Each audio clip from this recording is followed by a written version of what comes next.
우리 함께 사도신경으로 신앙 고백하시겠습니다. 나는 전능하신 아버지 하나님 전지의 창조주를 믿습니다. 나는 그의 유일하신 아들 우리 주 예수 그리스도를 믿습니다. 그는 성령으로 잉태되어 동정녀 마리아에게서 나시고 본디오 빌라도에게 고난을 받아 십자가에 못 박혀 죽으시고 장사된 지 사흘 만에 죽은 자 가운데서 다시 살아나셨으며 하늘에 오르시어 전능하신 아버지 하나님 우편에 앉아 계시다가 거기로부터 살아있는 자와 죽은 자를 심판하러 오십니다.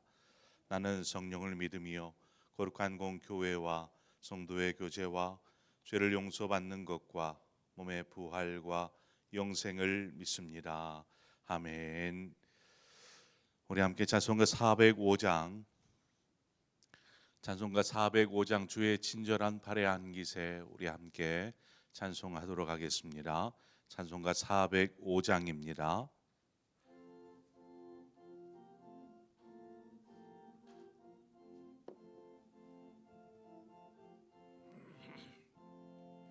주의 친절한 발의 안기세 우리 마음이 평안하리니 항상 기쁘고 복이 되겠네.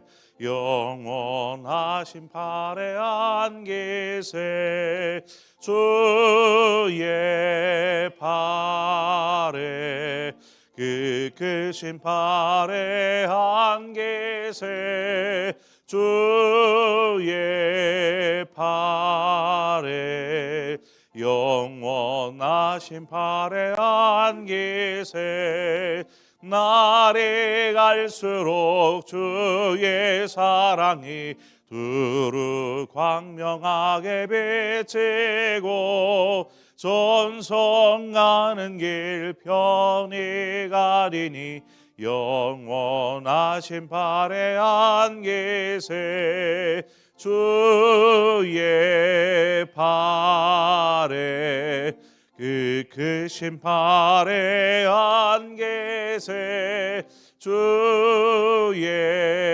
발에 영원하신 발의 안기세 주의 보좌로 나아갈 때에 기뻐 찬미 소리 외치고 겁과 두려움 없어지리니 영원하신 발의 안기세 주의 발에 그 크신 발의 안기세 주의 발에 영원하신 발의 안기세.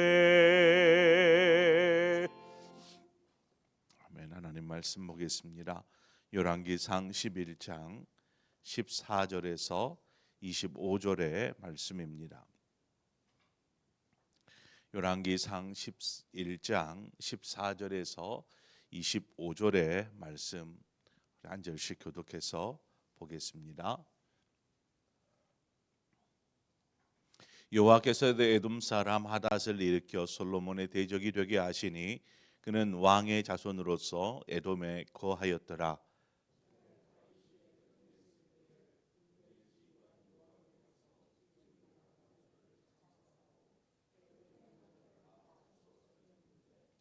요압은 에돔의 남자를 다 없애기까지 이스라엘 무리와 함께 6달 동안 그곳에 머물렀더라.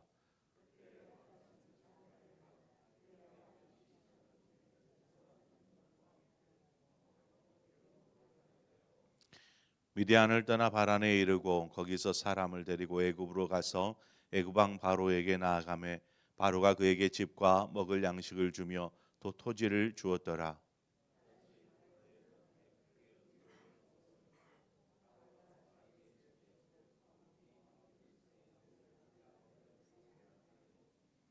다브네스의 아우가 그로 말미암아 아들 그누밧을 낳았더니 다브네스가 그 아이를 바로의 궁중에서 젖을떼게 하매 그누밧이 바로의 궁에서 바로의 아들 가운데 있었더라.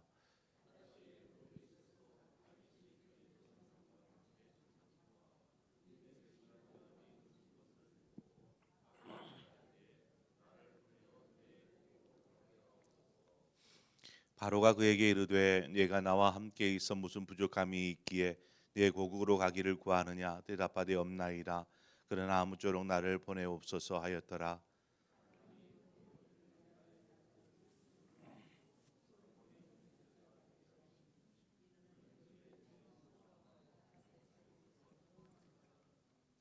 다윗이 소바 사람을 죽일 때에 르손이 사람들을 자기에게 모으고 그 무리의 괴수가 되어 다메섹으로 가서 살다가 거기서 왕이 되었더라.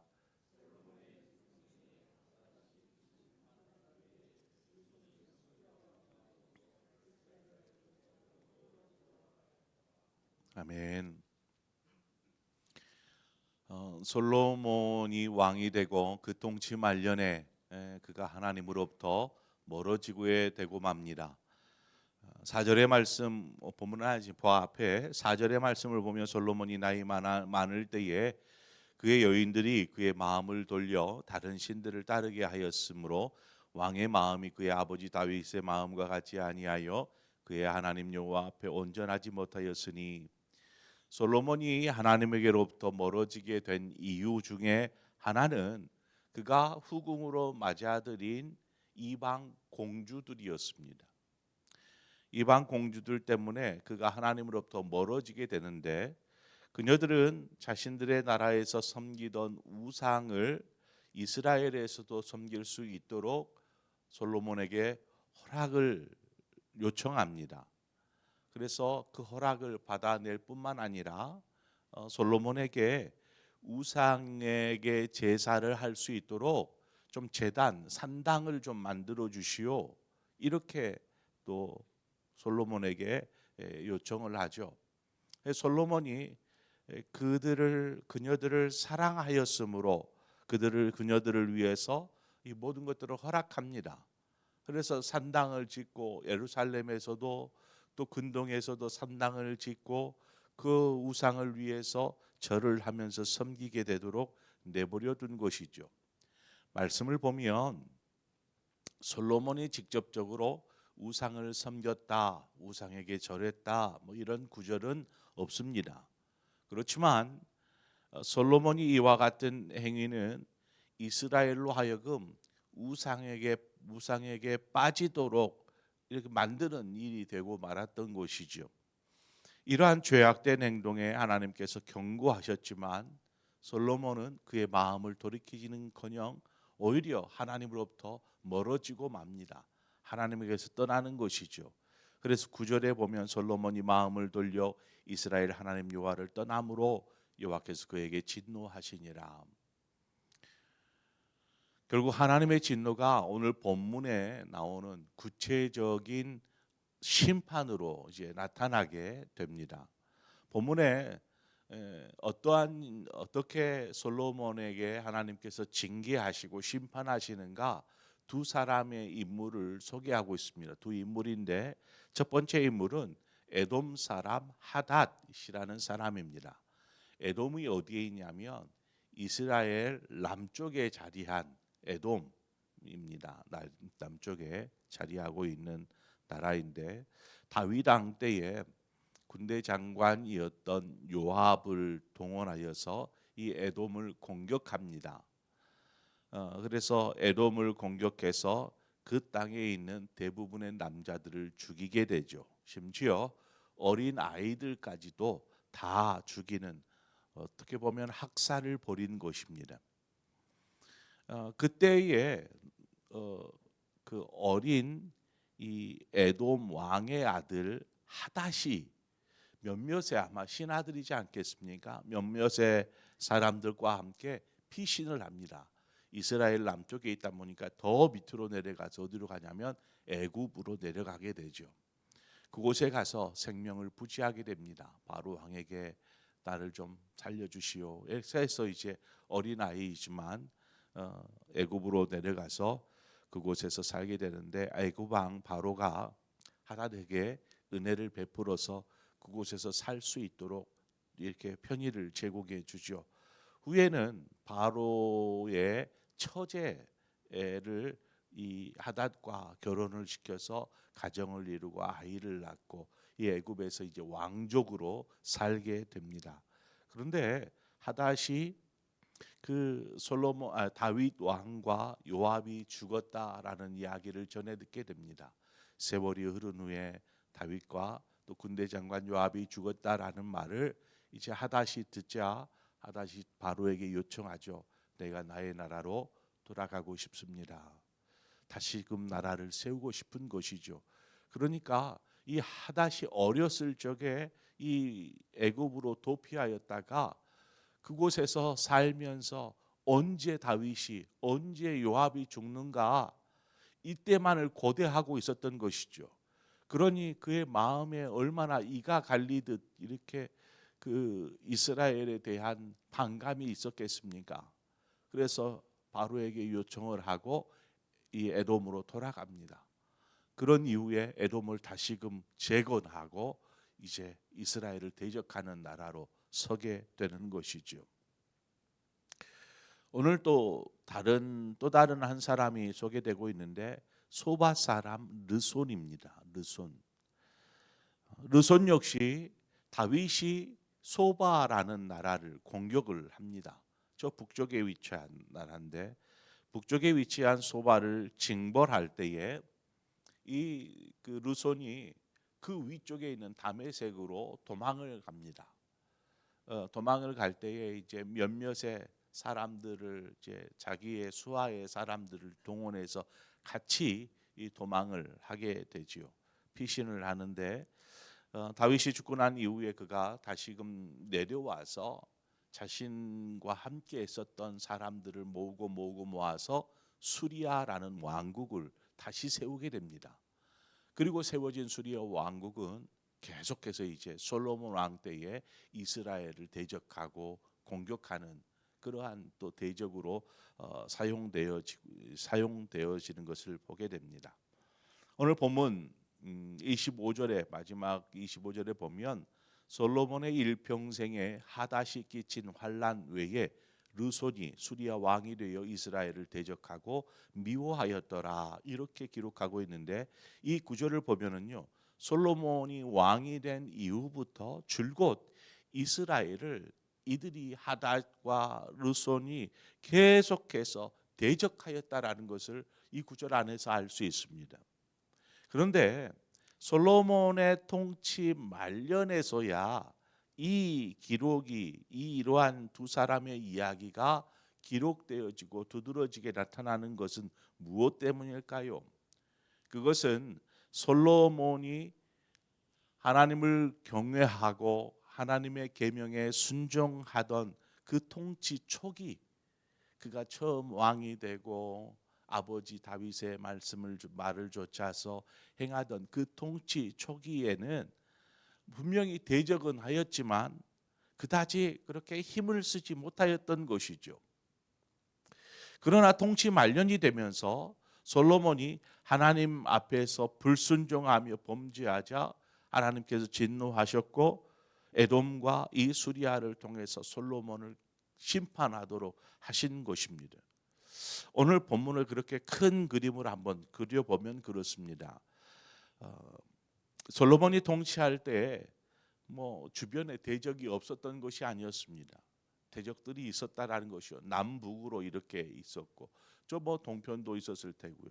이처럼 솔로몬을 대적하는 무리들이 있었지만 그러한 무리들의 대적은 이스라엘을 결코 흔들 수가 없었습니다. 굳게 서 있으니까 아무리 옆에서 흔든들 그 뭐 무의미한 흔듦이겠죠. 무의미한 대적이 되는 것입니다. 그래서 이스라엘에 큰 영향을 줄 수 없었던 것입니다. 그것은 하나님께서 솔로몬과 이스라엘을 보호하셨기 때문이죠. 솔로몬이 하나님 앞에서 겸손하게 또 신실하게 서 있을 때에 하나님께서 이스라엘을 보호하심으로 그 주변의 어떠한 대적으로부터 뭐 흔들림이 없도록 굳게 붙잡아 주셨던 것입니다. 그러나 통치 말년이 되어서는 솔로몬과 이스라엘이 하나님 앞에 범죄함으로 하나님의 보호하심에서 이제 멀어지고 만 것이죠. 벗어나 버린 것입니다. 그러니까 이러한 대적들의 공격과 이런 것들로 인하여서 이스라엘이 몸살을 앓기 시작합니다. 공경에 처하는 것이죠. 계속 막 말썽이 일어나니까 저 남쪽에서 저 북쪽에서 계속해서 공격해 옵니다. 이런 피해를 입었습니다. 뭐 이러한 내용들이 계속 되어지니 오죽이나 힘들었겠습니까? 베드로전서 5장 8절 9절 말씀을 보면 이렇게 기록하고 있습니다. 근신하라 깨어라 너희 대적 마귀가 우는 사자와 같이 두루 삼킬 자를 찾나니 너희는 믿음을 굳건하게 하여 그를 대적하라. 이는 세상에 있는 너희 형제들도 동일한 고난을 당하는 줄을 알미라. 우리 주위에는 우리를 넘어뜨리려는 어떤 마귀가 항상 틈을 엿보고 있습니다. 어떻게 해서든 우리로 하여금 믿음에서 벗어날 수 있도록, 하나님에게서 멀어질 수 있도록, 우리가 견고하게 서지 못하도록 흔드는 것이죠. 때로는 찔러도 보기도 하고, 때로는 유혹해 보기도 하고, 때로는 공격해 보기도 합니다. 그러나 우리가 믿음에 굳게 서 있을 때에는 하나님의 보호하심 속에 결코 흔들리지 않습니다. 그냥 내비로 두는, 그냥 뭐 관심도 갖지 않는 것이죠. 왜요? 전혀 우리에게 피해를 줄 수 없기 때문에 무시하는 것입니다. 우리가 하나님 앞에서 그러한 믿음 안에 견고하게 설 때에는 이러한 마귀의 공격이나 유혹이나 찔림이 우리에게는 무의미한 것입니다. 그러나 우리가 범죄하거나 하나님에게서 멀어질 때에는 그저 작은 유혹, 작은 이렇게 대적에도 쉽게 흔들리고 넘어지고 무너지게 되는 것을 보게 됩니다. 하나님께서 우리를 떠나버렸기 때문일까요? 아닙니다. 우리가 하나님에게로부터 멀어졌기 때문에 그렇습니다. 하나님의 보호하심으로부터 멀리 떨어지다 보니까 이러한 공격에 무방비하게 되어버리는 것이죠. 양이 목자 곁에 있을 때, 양 무리가 목자의 인도를 따르고 목자의 곁에 있을 때에 목자로부터 돌봄과 보호함을 받을 수 있습니다. 그런데 그 양 무리 가운데 뭐 양 한 마리 두 마리가 목자를 떠나서 자기가 가고 싶은 저 먼 곳으로 떠나게 되면 어떻게 될까요? 목자의 보호하심에서 벗어나 버리게 됩니다. 그러면 들판에 있는 사나운 성난 짐승에 의해서 괴롭힘과 공경을 받게 될 수밖에 없는 것입니다. 당연한 이치이지 않겠습니까? 성경은 우리에게 말합니다. 우리는 다 양 같아서 그릇 행하여 각기 제 길로 갔거늘. 우리가 양처럼 하나님의 뜻에 순종하지 않고 그냥 각기 자기가 원하고 바라고 뜻한 대로 살고자 한다면 우리는 이러한 양들이 될 수밖에 없는 것입니다. 또한 목자 없는 양과 같이 고생하며 유리함이라. 목자가 없을 때에 그 양은 방황하는 것이죠. 결국 유리하다가 처참해지는 결과가 올 수밖에 없는 것입니다. 우리의 삶에 하나님의 보호하심이 있기 위해서라도 우리는 항상 주님과 함께 머물러야 하고 더불어서 하나님 그 주님의 말씀 앞에 순종하며 주님과 함께 동행하는 삶을 살아야 할 줄 믿습니다. 그 삶 위에 주님의 보호하심, 하나님의 보호하심이 있는 것입니다. 그래서 항상 우리는 주님 안에, 주님이 내 안에 거하는 삶, 주님과 함께하는 삶이 필요한 것이죠. 주님과 함께할 때에 여러분의 삶은 어떤 마귀의 공격에도, 어떤 삶의 환난과 어려움을 만날지라도 결코 흔들리지 아니하며 믿음 안에 더욱 굳게 견고하게 서게 될 줄 믿습니다.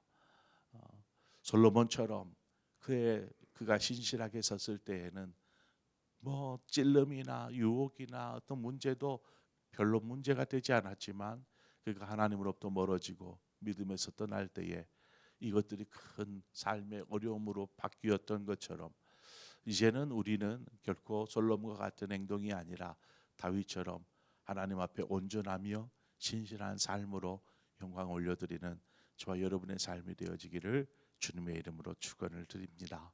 우리 함께 기도하겠습니다. 하나님, 설 명절 연휴를 마치고 이제 다시금 일상으로 복귀해서 생활을 하고 있습니다. 하나님께서 우리 사랑하는 상봉의 성도들의 삶 가운데 함께 하셔서 피곤치 않게 하시고 지치지 않게 하시고 변함없이 믿음 안에서 말씀을 따라 순종하며 살아가는 우리 모든 성도들 될 수 있도록 인도하여 주옵소서. 우는 대적 마귀가 우리에게 틈을 엿보고 우리를 넘어뜨리고자, 우리를 대적하고자 이렇게 하고 있는 때에 우리가 더욱 견고하게 하나님 앞에 서서 말씀에 순종하며 주님과 동행하는 삶을 살 수 있도록 하나님 우리를 지키시고 돌보아 주시옵소서. 그 안에 우리 하나님의 보호하심이 있고 그 안에 평강을 찾을 수 있고 그 안에서 우리는 승리를 맛볼 수 있음을 하나님 믿음으로 고백합니다. 주여, 우리 사랑하는 성도들의 삶이 오직 주님과 함께함으로 하나님의 보호하심과 하나님이 주시는 참된 평안 속에 거할 수 있도록 주님 인도하여 주시옵소서. 예수님의 이름으로 기도합니다. 아멘. 오늘 주신 말씀을 생각하면서 혹시 우리 안에 평안이 사라지고 불안과 염려와 근심이 있다면 하나님, 제가 하나님의 뜻, 하나님 안에 거하지 않고 내가 원하는 삶, 내 뜻대로 바라는 삶을 쫓아 살아가고 있지는 않습니까? 하면서 스스로를 좀 돌아보고 하나님 앞에서 신실한 믿음의 사람으로 굳게 서게 하여 주옵소서. 그래서 어떤 공격과 유혹과 또 이러한 대적으로부터 우리가 하나님 승리할 수 있도록 하나님 도와주시옵소서. 이 시간 우리 함께 한 마음으로 기도하고 더불어서 우리 교회를 위해서 함께 기도하겠습니다. 금요일 토요일 있을 우리 아동부 겨울 행사를 위해서 여러분 기도해 주시고 우리 교회가 믿음 안에서 굳게 잘 세워져 갈 수 있도록 하나님 도와주시옵소서.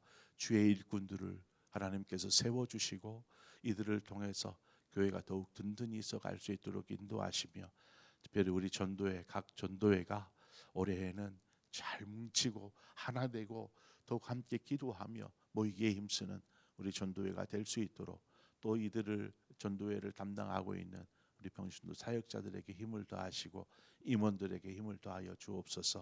이 시간 우리 함께 교회를 위해서 기도하고 또 여러분 각자의 기도의 제목으로 기도하시다 자 이렇게 돌아가시겠습니다. 함께 기도하겠습니다. 참 좋으신 하나님 아버지, 오늘 이 새벽에도 우리를 불러주셔서 감사합니다. 하나님의 은혜 가운데 우리를 붙잡아 주시고 인도하여 주신 아버지, 하나님들 언제나 주님 안에 거하는 삶, 하나님 그 삶 살게 하여 주시옵소서. 아버지, 주께서 행하시는 놀라우신 일들을 우리가 바라봅니다.